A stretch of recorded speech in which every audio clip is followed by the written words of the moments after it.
All right, we'll say a good evening, a good Erev Shabbos. So first of all, an incredible yashikach to Reb Tzvi, who really, mamish, this is like Chassidus Chaburah HaMelech. And I asked Mechila for those who didn't understand the true enormity and scope of what was going to occur here tonight, and therefore did not properly prepare themselves. You know, there's hachana for everything, including for a spread like this. Reb Tzvi, really, thank you so much. It's with gashmius like this, we have to make sure we have to ensure that the ruchnius is at least as beautiful, at least as strong, and at least as nourishing. And Yashikach to Reb Israel, who really, Baruch Hashem, makes sure that they're always coming up with good ideas, imaginative ideas, and Yashikach. And Yashikach to everyone for coming to learn together. So, for those of you who are new to this shir, we're going to continue on in a sefer that we've been learning. I think now this is our 4th or 5th week. It's a sefer called Talalei Chaim, written by Reb Chaim Cohen, Zecher Tzadik Livracha, also known as the Chalban. The Chalban, again, one of the great Mikubalim of Eretz Yisrael, who passed away not so long ago. And you'll find his Torah and everything. He has Torah on the Moadim, Torah on Yom Tovim, Torah on the Parshios. And this is his Sefer Hakitzu V'Rannu, in which he really discusses the concept of Geula, the concept of redemption. He speaks about Golus and Geula. But Golus and Geula we're going to see, and we've already begun to experience this, that he discusses it through the lens of the Geula of Klal Yisrael as a nation, but also what Geula means as an individual. Because one of just to kind of review the main points, that even if you weren't here in the past shiurim, you'll get caught up pretty quickly. So the Chalban advances this idea that there's Pnimius and Chitzonius. Right? There's two different parts to my spiritual persona. There's the internal piece and there's the external piece. But the great chiddush that we saw, this was the first week we did this, which I think for many of us was like a life-altering shir, where the Chalban says that the chitzonius is your identity as an individual, and your pnimius is your identity as part of the klal. Part of the klal. So again, and each of us has this duality. So my chitzonius, that's me. Who am I as an individual? What do I want to accomplish? What are my strengths? What are my weaknesses? How do I grow? That's my chitzonius. But my pnimius, my essence, is that I am part of Klal Yisrael. And the mashal he gave, if you remember, was like a body, right? So you have a human body. The body is made up of multiple limbs. So each limb has two identities. Has an identity as a limb, and has an identity as part of the body. Now, the incredible thing that the Chalban really introduced us to, which is just a different way of thinking, is, if you ask most people, what's your avoda in life? So a person would say, my avoda in life is to become the best version of myself, right? But the Chalban says, interestingly enough, that's chitzonius. That's actually not the goal. That's part of the goal. That's a goal. But the ultimate actualization of my identity is not as an individual. The ultimate actualization of my identity is to be a chilik of the klal, to be a part of the collective. That's the penimius. And again, the Chalban explained, because ultimately when I become part of the klal, I become part of HaKadosh Baruch Hu. This is based on the Zohar, that Klal Yisrael, Am Yisrael, Torah, Kudsha, Brichu, Chadhu, is all one entity. So when I become part of the klal, I become part of HaKadosh Baruch Hu. I become whole. The Chalban then went on to explain that this dynamic of Penimis Chitzonius is also very much found in Golus. He says, what's Golus? So remember again, in a dramatic way, I'll just spend another minute on the Chazara. He says Golus is very much like death. Now, what does that mean? What happens in death? In death, there's a hole. Right before death, there's a hole. There's a body and there's an neshama. Death occurs, there's a preda. There's a separation between body and soul. So the Chalban says, what's the trauma of Golus? The trauma of Golus is that there's a separation of the klal. The klal is together, then Golus comes along, the klal is separated.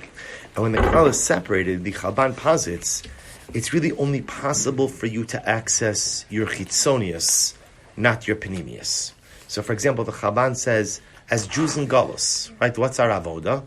So again, often naturally we think our avoda is to work on ourselves. And the Chalban says, you're right, that is the avoda of Golus. The avoda of Golus is to work on yourself. That's the avoda. The Brums are here now. Now I feel it's a share. That's a share.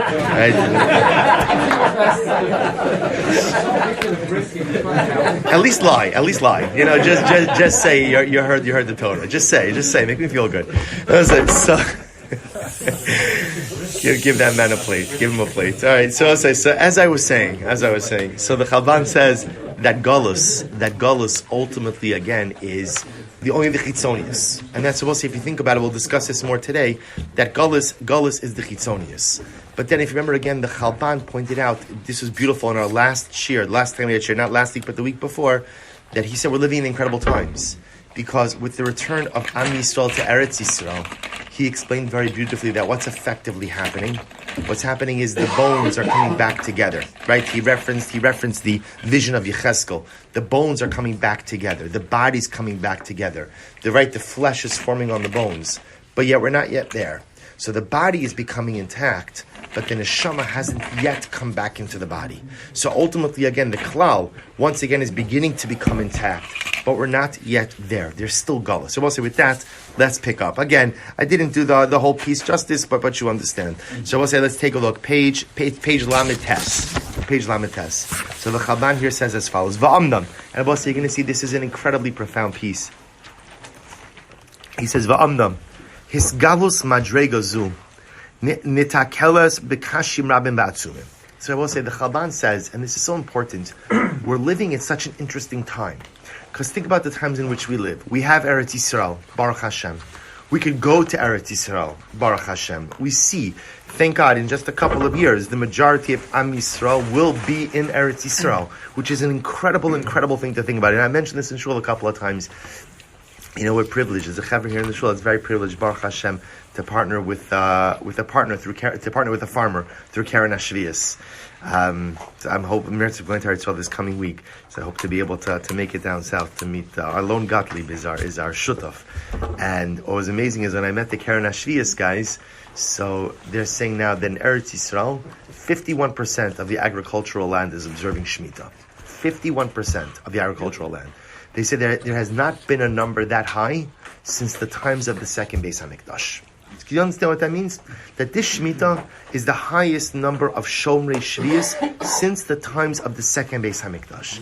So I will say, if you don't hear the footsteps in Mashiach in that, you're missing something. It's incredible. So the Chalban says something amazing. So here we are. Am Yisrael is coming back to Eretz Yisrael. In a couple of years, the majority of the klal is going to be there. The bones, right? The atzamas yiveshos, the dry bones are coming back together. The body is being reforged. The flesh is beginning to form. But he says there are still many obstacles. And I will say, listen to this. Ki yesh lanu hergel aruch shanim. He says, you know what the problem is? We've been in galus for so long. That we've become accustomed to doing things in a certain way. Lochush atzmenu kinifradim. But see, how do we look at ourselves? And this is such a profound yesod. How do we look at ourselves? We look at ourselves as nifradim, as separate. V'lidog kol echad lishleimuso. And often the way, as Jews, we conduct ourselves is, we're really focused on ourselves. Rabbi say, he doesn't mean focused on ourselves over here, like even in a bad way. He means, I'm focused on me.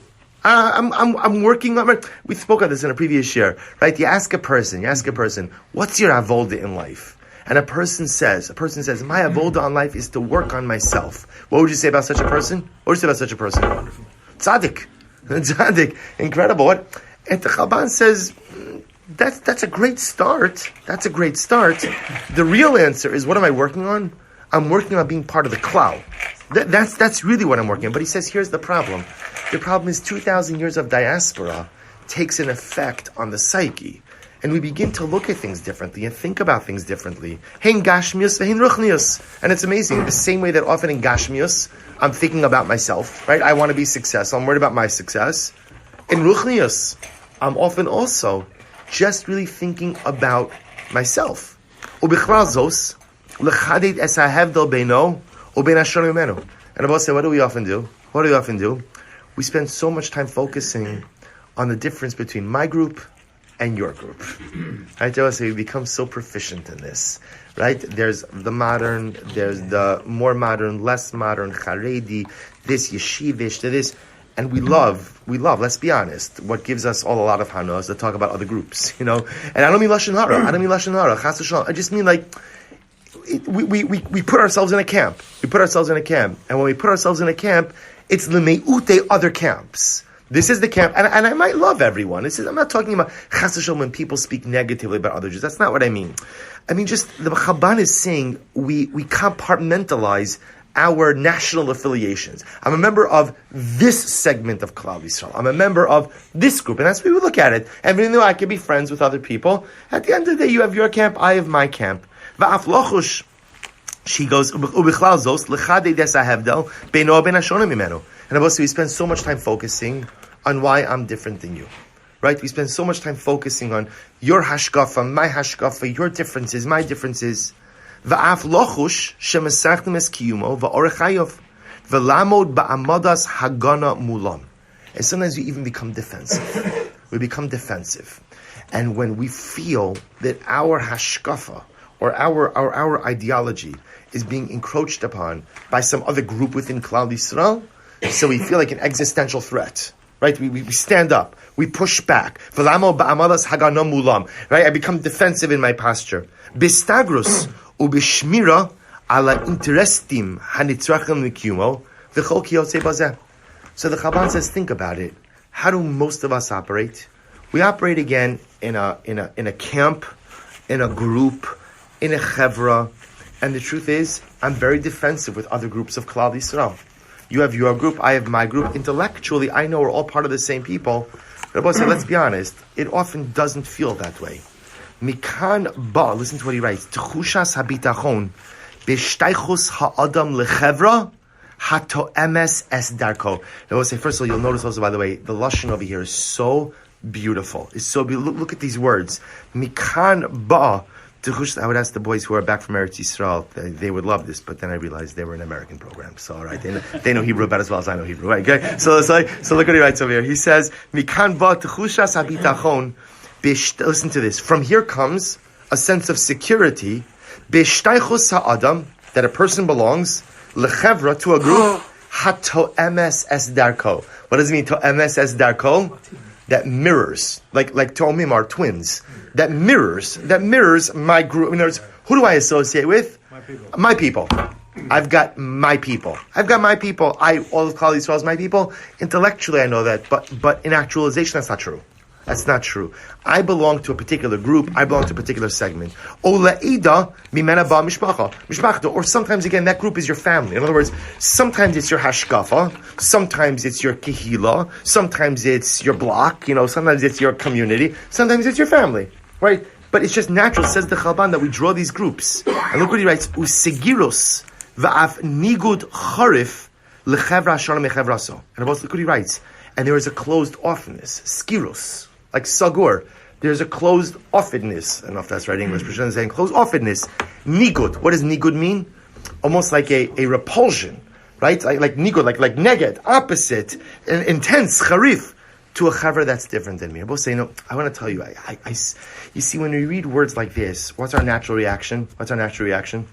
No, it's not me. It's not me, right? That's not me. I appreciate Chalban saying, I'm happy somebody's finally saying this, right? Because that guy, he needs to hear this. He really needs. It's not me. It's not me. Me, I'm a Klal Yisrael Jew. I was thinking about this a lot, and I struggled with this in interesting this week, right? So, obviously, we're all familiar with what happened in Texas, in Colliesville? Mm-hmm. Colliesville. I'll tell you something very interesting, and think about it just a moment. How many of us actually felt a real connection to that rabbi, to that kehillah, to that shul, right? And let's be honest. What is it? A reform, a reconstructionist reform shul? They're live streaming the service. There's 4 people in shul.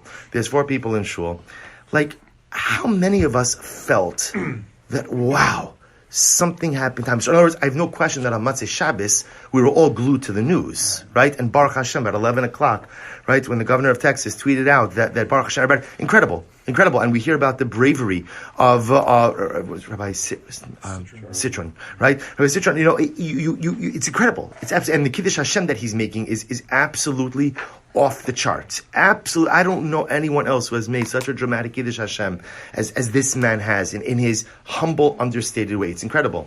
But let's be honest. How many of us felt the connection there? And I will say, think about it conversely. Let's be honest.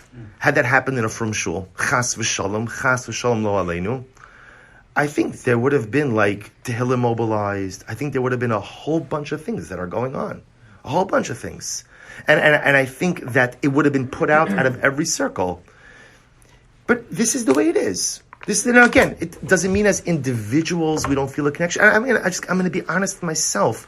And this bothered me a lot over the course of the week. That I didn't feel this tzara.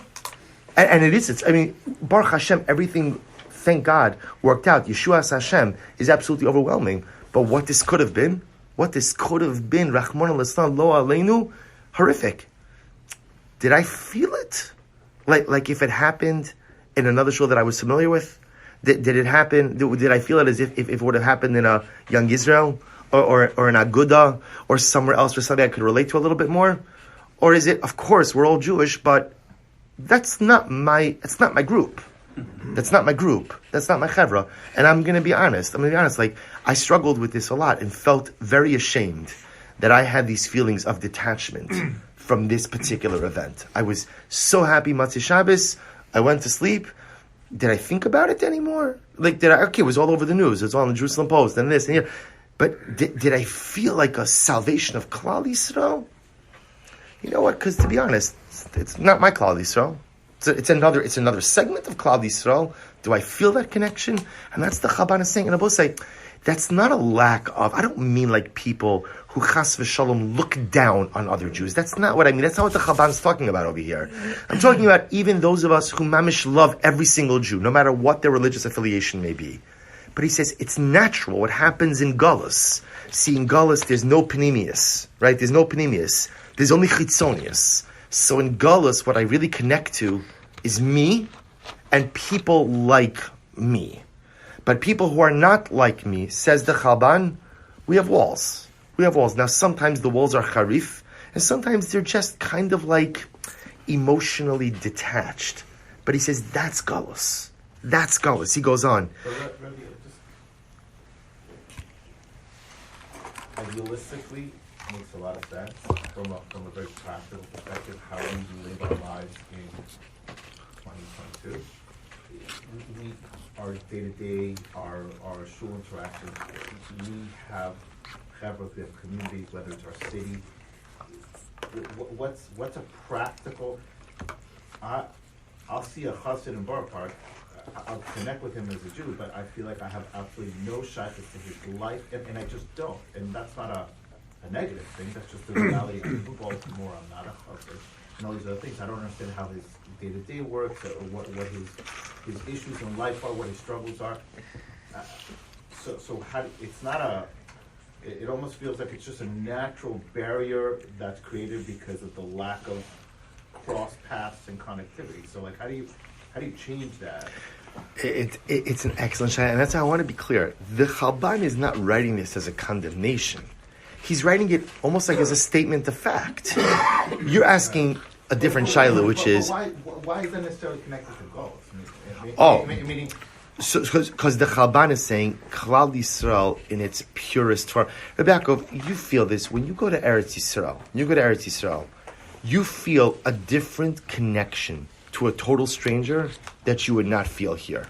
But I don't think they do. I don't think that people in Eretz Yisrael feel a connection, to go to your latest protest outside your cell phone store. Again, remember, that's Chaim, so that's excellent. That's Galus. Remember, you could be in Galus in Eretz Yisrael also. Or you could be in Galus in Eretz Yisrael. So I want to be very clear. What you see presently in Eretz Yisrael is not Geula. It's maybe the Haschal, it's the beginning, but it's not the Geula. I think in Eretz Yisrael, again, you have to always eliminate the extremes, right? Because extremes are never part of the equation, right? So are you going to see these ridiculous hafganot? You're going to see ridiculous hafganot. You're going to see ridiculous, sometimes, unfortunately, police brutality. You're going to see a whole bunch of stuff that lives on the periphery. That we have to remove from the equation. But I would say that when you're in Eretz Yisrael, there's a much greater sense of chibur than there is here. I'll tell you, I've seen a scene that I'm sure many of you have seen in Eretz Yisrael. It's happened to me myself, where I would be somewhere, and the kid comes over to you, asks them to cross the street, right? Asks you to help them cross the street. In America, we actually teach our children not to do that, right? In other words, even if you live in a Jewish community, you don't do that. There's a certain level of connection, a certain level of chibur that just doesn't exist. Now, again, I'm not saying therefore that what's happening in Eretz Yisrael is geula, but you could taste it a little bit.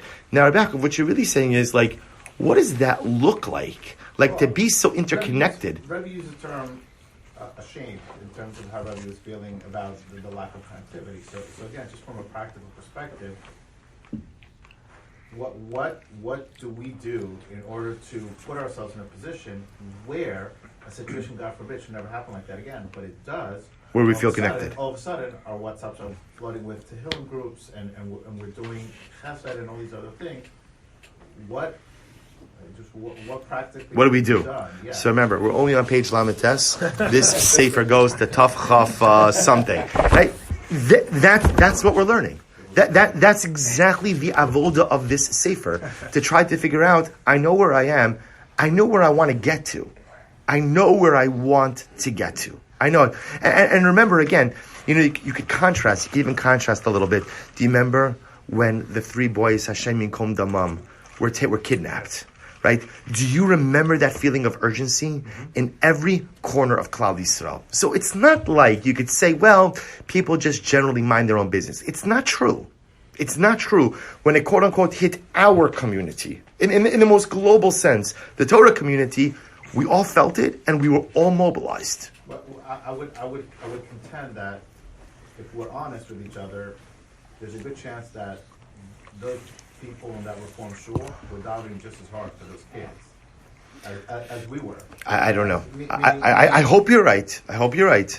What I'm saying is that it feels a little bit sometimes like it's more from the Torah community, the Orthodox community, where there's like less connection with, as like Rebbe said, like the Jewish identity, the national Jewish identity. I don't know. I would tell you, I think it's broken on both ends. I think that there is a severe amount of standoffishness and disconnect going in all directions. But I don't know. So we'll say, so let's go right there. So says the Chalban. And again, I will say, sorry, Rabbi Yaakov brought this up because this is exactly what we're going to try to figure out, right? We know where we are. We know ultimately, again, what I want to reach is a sense of panemius, where I really feel part of the klal. How do we get there? So again, he says, Hergel zeh, lachios b'nefrados. So let's listen to this. This thing that we've kind of gotten used to living separately. Because that's how we live. B'nefrados. Now, it doesn't mean separately, I'm all alone, but it means like, I'm separate with my group. Hushrash, amok ma'od bi'imke neshamas. It's embedded very deeply in our neshamas. V'hu sod tardemas hagolos mamish. Remember again, we spoke about this before, that the Chalban says the same way, right? Remember again, he developed this model of chitzonius, panemius, right? So chitzonius, personal identity, individual identity, panemius, my identity as part of the klal, right? He then made a number of metaphors attached to that. So, right, there's galus, geula, galus, chitzonius, geula, panemius. Remember again, a couple of weeks ago we also saw sleep and awakeness, right? I don't want to say wokeness because that's the wrong, right? Awakeness, right? So it says sleep and awakeness, right? So remember again, sleep, he says, tardema is chitzonius. Being awake is panemius. He says that's why Kosim Navi Yecheskel, that galus is often referred to as a slumber. Shir hamalos b'shuv Hashem shivasion hayinu kicholmin. When Geula comes, we're going to wake up. Because Galus is a slumber. It's a tardema. He says, Sha'aleh Amar bePesach Elio, Shekalat Tzadikim, Demichin B'Shinsa B'Choreyen. So listen to this. He quotes from the Pesach Elio, from the Zohar, that says that in Galus, even the Tzadikim are sleeping in their holes. Which I will say, such a profound yesod. Don't think for a moment that the state of being that he's describing is just like for regular guys like us. Even the tzaddikim in Galus. So we'll say again, don't we suffer from this? Who's the manig of Klal Yisrael? And what's the answer? It depends who you ask, right? For Chabad, the manig is always going to be the Rebbe, no matter how long he's gone, right? The Rebbe is always going to be the manig, and that's it, right? And that's it. For the more yeshiva Shavelt, is going to be Reb Chaim. For, and you could go to each, again, maybe in the central story, the Rabbi Soloveitchik, so everybody, since Rav Moshe passed away, since Rav Shlomo Zalman passed away, you don't really have people who are recognized by everyone. And maybe one of the challenges of Galus is maybe you don't have Gedolim who are recognized by everyone, and maybe we don't have Gedolim who recognize everyone. Those are one and the same. Those are one and the same. And he says, because ultimately part of Galus is that even the tzaddikim are sometimes asleep. The tzaddikim are wonderful shepherds to their flock. But there's a lot of flocks in Klal Yisrael. He goes on, he says, Shishena amuka ma'od, ve'inyan shena, hi tardema biyachas l'shchina. And I will say, when you're asleep, you see, here's the interesting part. When a person is asleep, so remember again, I really have no level of, we're going to see, even when you're asleep, you have some level of cognition. But the idea is when I'm asleep, I don't even recognize HaKadosh Baruch Hu. I don't even recognize HaKadosh Baruch Hu. Biyachas l'mahus ha'klali shalanu, shekulanu guf echad, va'anu redumim biyachas l'inyan zeh. We are asleep regarding the concept that we are all part of one nation. And it's distant from our understanding and from the way we live our lives. See, I will say, intellectually, we all understand we're part of one nation. But it says the Chalban, it's not reflected in our day-to-day understandings, and it's not reflected in the way we live. And I will say, I want to point out, this is so important, the Chalban is not giving us musar, right? I want to be very clear on this.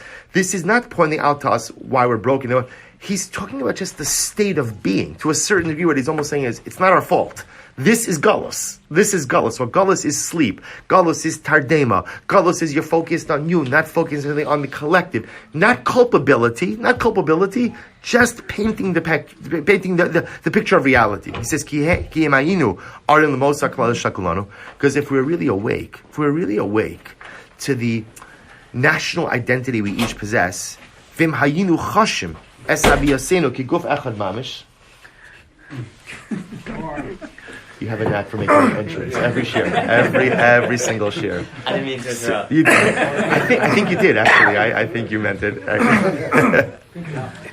you want to? Would you like to say a few words? Would you like to? Thank you. All right. So the Chalban says as follows. So Chalban says, he says, ultimately, if we were really aware, if we were really aware to the oneness of Klal Yisrael, that we're all part of one body, we would relate to each other differently. Bosse, isn't this incredible? These words are so profound. The way we would interact would just be different. Our unity would be clear. Ultimately, again, our partnership in advancing the causes of Klal Yisrael would be great. Both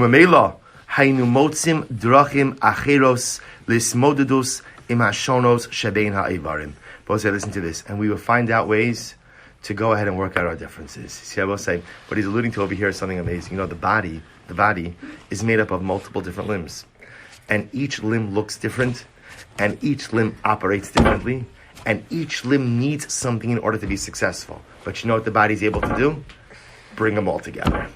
Do you know what Achdus is? You will say, Achdus is not everybody being the same, and Achdus is not everybody even rallying around one central point. Achdus is a recognition that we are all part of the same guf. And in order for the body to be effective, the limbs have to learn how to get along. They have to learn how to operate in the same direction. Because the legs want to do one thing, and the legs want to go one direction, the head wants to go in a different direction, it's physical chaos. It's physical chaos. He goes on, he says, it's so beautiful. He says, listen to this. And this is so profound. And also, I want to be clear. The Chalban was a makubal. And look what he's writing. He says, you know what Achdus is? You know what it means, what Pnimius is? It's to find the beauty, the light, and the blessing that dafka comes from our differences. You see, I both say, I find this so overwhelmingly enlightening, because often We think, what's Achdus? How do you achieve Achdus? What do? You overcome differences. Says the Chalban, no. Achdus means we accept differences. There is never a goal to be the same. That's never the goal. That's never the goal. Klal Yisrael, it will say, it's this week's parasha. Maybe often said this week's parasha. Paul says, Vayichan Yisrael neged ahar. So, right, it's written, Klal Yisrael camped opposite the mountain. But Vayichan is singular. Well, Rashi says, why doesn't it say Vayachanu, they camped, plural? And what does Rashi say? Ki ish echad b'leiv echad. One people, one heart. My Rebbe often says that it doesn't say ish echad b'deya echad, right? It doesn't say one people, one opinion. Ish echad b'hashkafa achos, right? It doesn't say that. Ish echad b'levush echad, one people all dressed the same. It doesn't say any of that.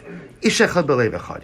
Because you could be leiv echad even with differences. Shabbos said this. I think often the greatest obstacle to achdus is that we're totally misdefining it. Right? We define. Let's overcome our differences. Overcome our differences means that somehow we're working somehow to be the same. Who says that? No, I don't want to be the same as you. You don't want to be the same as me. That's the beauty of it. The same way, if the legs don't want to be like the arms, and the arms don't want to be like the ears, because if the arms are like the ears, then who's going to listen, right? And if the legs are like the arms, then who's going to walk? We want the differences. So Achdus is not the pursuit of overcoming differences. Achdus is the pursuit of appreciating and seeing the beauty in the differences of Klal Yisrael. Kederach habracha, he says, Kederach habracha, haba'a leguf, meyosa murkav, me'ivarim shonim, shetafkidam shona. This is what we just said before. What's an effective body? An effective body is one that's made up of multiple different limbs, with each limb and each system doing something different, right? Yes? Something I'm just struggling with. It seems like the definition of his goal is, the way I understand it also, is to a certain extent is what we don't have. Whereas when we daven, what are we daven for? We don't daven, I don't think, to bring out this panemius. I don't see that in any tefillas we have. We daven the pinyin Beis Hamikdash, different things, but not necessarily what he's talking about. So I would tell you, why do you daven for a Beis Hamikdash? What role does the Beis Hamikdash serve for our people? Oh, it's the rabbi. No, I'm saying I think the Beis Hamikdash is the great koach hama'achid. The Beis Hamikdash is the glue of Klal Yisrael. I often say this, and it comes across as a joke. You know, the greatest challenge of the Beis Hamikdash, when Mashiach comes, the greatest challenge is suddenly there's not hashkama or nusach svard or young couples, right? Or who's saying the tefillah l'shlom Medina or who's not, or the tefillah for tzahal, and there's not havaras svardit versus ashkenazis versus chasidish. Klal Yisrael is going to have to daven in one place together. By the way, to me, that's going to be a greater miracle than Tchias HaMesim, right? Can you? But that's the Beis Hamikdash. I think when we daven every single day, v'sechazena einenu b'shuvcha l'tzion, come back to Tzion, rebuild. Why? We're building a beautiful shul. There are plenty of beautiful shuls. Why do we need a Beis Hamikdash? Because it's bigger, because it's nicer, because it's in Yerushalayim. There are beautiful shuls in Yerushalayim now because there's no glue. There's no glue. That's what the Beis Hamikdash does. So you're right. We don't daven for it per se explicitly. Don't we though? All tefillas, hashivenu, shmakolenu. Right, but Yeah, but at this point that he's bringing out about the panemius, I don't recall sitting there davening that we should all. right. Nechem is saying That's the lashon tefillah. right. But Lashon tefillah is written dafka for lashon rabbim. It's not right. But actually, here he's saying, but at the end of the day, it's not like there is a bakasha for that. Right? In other words, there's no explicit bakasha. There's no. So I'll tell you what I think. I think it's a good kasha. I was thinking about this as well today as I was looking at this piece. I think the answer is because, like Rabbi Yaakov said before, what does it even mean? To be honest, we're talking in such beautiful terms about what it means to have achdus. I don't think any of us could actually wrap our head around it. Because, like, you know, Rabbi Yaakov's point was something really amazing before, which is, you know, the chassid who, do I love him? I love every Jew. Do I understand him? No, I don't understand. I don't understand his hashkafas. I don't understand his nihugim. I don't understand so many different things. Okay, we might be learning the same daf yomi or things like that. So I think that there's a part of us that doesn't understand this level of achdus, which is, again, that's part of what we're trying to do. Understand what does this mean in a practical sense and how do we achieve it. So I think we daven for it, but in a veiled fashion or in a nuanced fashion, because I think if this bakasha were to be explicit, it would leave us scratching our heads, not fully understanding what it is that we're asking for. That's what I think. That's what I think. So I'll say, so look, the Chalban goes on, he says, and this is just so beautiful. As well, say again, I just think this definition of achdus, I found it very exciting, almost as exciting as the spread over here. Right? So I'll say, so again, right? So the definition of achdus, the goal is not to overcome differences.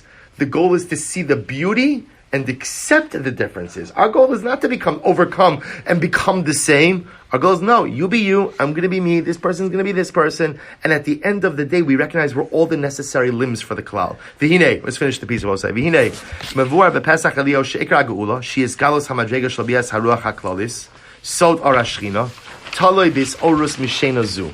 So we'll say the idea that he says, remember again, galus as we've seen it before, page mem. Galus, as we've seen it before, ultimately is what? Is this tardema, is this sleep. And therefore Geula represents ultimately again the awakening. We'll say if you look in the bottom over here in the footnote, see quotes over here from the Zohar, but we could just use the Hebraic translation. He says, El Yonim Shamu, Hey Misheni Chevron Moshe Rabbeinu, His Oru Mishinaschem, Hakitzu Vranenu Shochne Afar, Elu Osam Tzadikim Shemibchinas Hashchina Shnei Rabbah. So we'll say the point over here is he's quoting over here that when Mashiach comes, what is Hakadosh Baruch Hu? Baruch is going to go over to the Tzadikim, and what is he going to say to the Tzadikim? Hakitzu. Hakitzu means what? Wake up. Veranenu. Sing praise. Hence the title of the Sefer, Hakitzu Veranenu. Right? So the Galus is an awakening. In Galus, even the Tzadikim are asleep. Everybody's asleep. So ultimately, again, Geula is Hakitzu Veranenu. Wake up and sing. Let's just finish the section. V'hinei huba lahoros shat hardema hi be'inyan hashchina ke'omro di'ihi yishana begalusa v'yesh his orus eleha v'kach tavo ha'geula. So also he's introducing over here another idea, which is that to a certain degree, the Gala, the Shechina, also slips into a little bit of a slumber. The way I would kind of like highlight this is the same way that sometimes your computer or your phone could slip into sleep mode. Right? So what happens in sleep mode?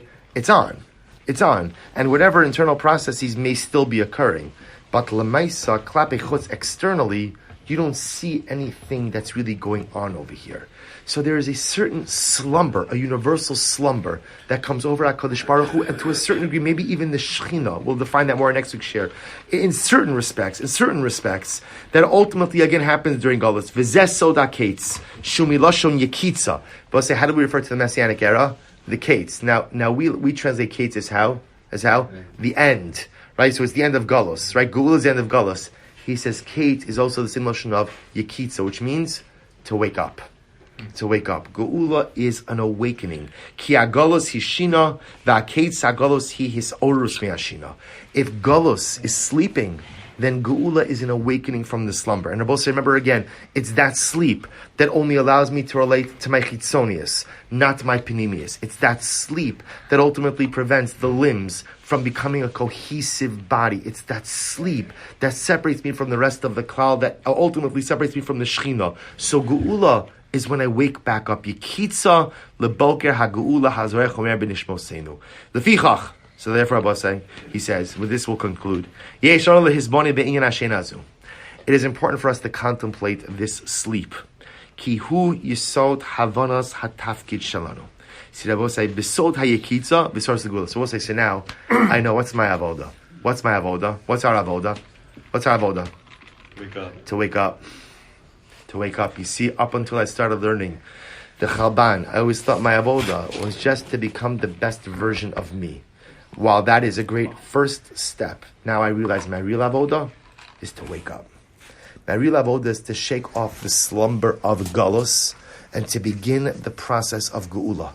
to become a limb that is able to attach to the body, to actualize my identity not as an individual, but as a part of the collective, to not overcome my differences with Klal Yisrael, but to celebrate those differences, to become one with the Klal, to become one with the Shechina, to become part of the whole. He goes on, Ki hu yisod havanas hatafkid shalanu, bisod hayikitza, this is our tafkid, and the Chalban told to us in this generation where the Geula has started, right? The Geula has started. I will say, I mentioned this.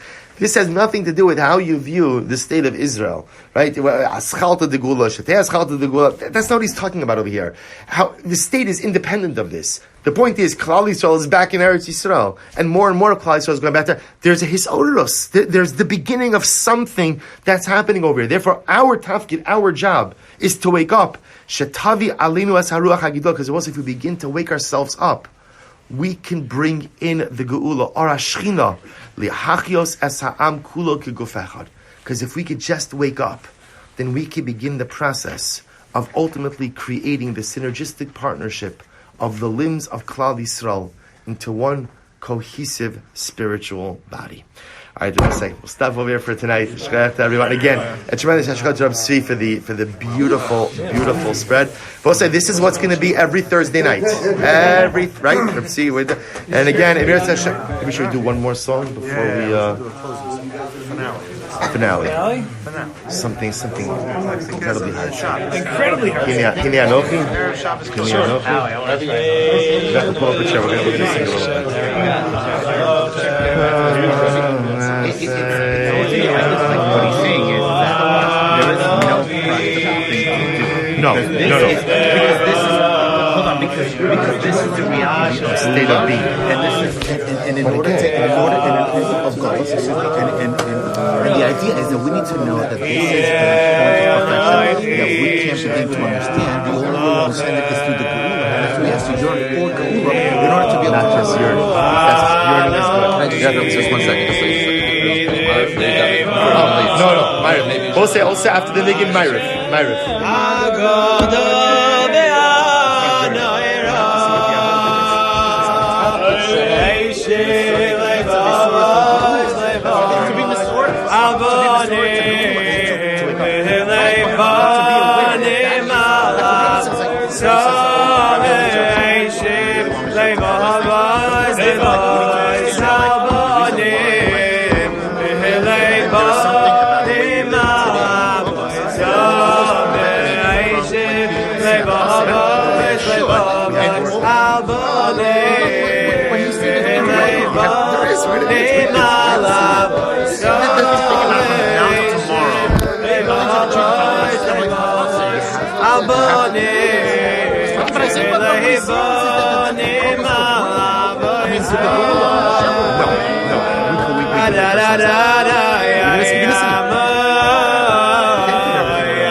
Take some notes.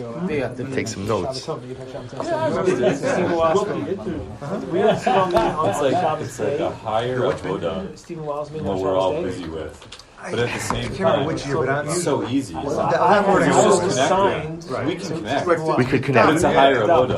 And it's also it's a fundamental shift in mindset. Like, who ever heard of this before? I always thought my whole life I've been going through my avoda is me. And also, remember, it's even more than that because the only thing I could control, right? I can't control how you feel about me, right? But I can control me. And now the Chalban's turning the whole thing on its head and saying, yes, yes, it is about you, but that's not the end. That's the beginning. But you're right. But it is inspiring because like I can do this. I can do this. I could go out of my way to connect with people. Now, what that level of connection looks like or how it's affected, but it's I wonder if the level beyond that is just like a real tikkun. mankind. Yeah. So I'll tell you, I think the level in the Chalban's model, the level beyond the Achdus and Klal Yisrael is an Achdus with the Shekhinah. And that Achdus with the Shekhinah, then I think sends this ripple effect on humanity. Absolutely. Imagine if as a people we reach this level, what that would do for humanity, what that would look like in the world. Incredible. Natural defensiveness, maybe just insecurity with our own things, so that by us acknowledging somebody different views, that puts into question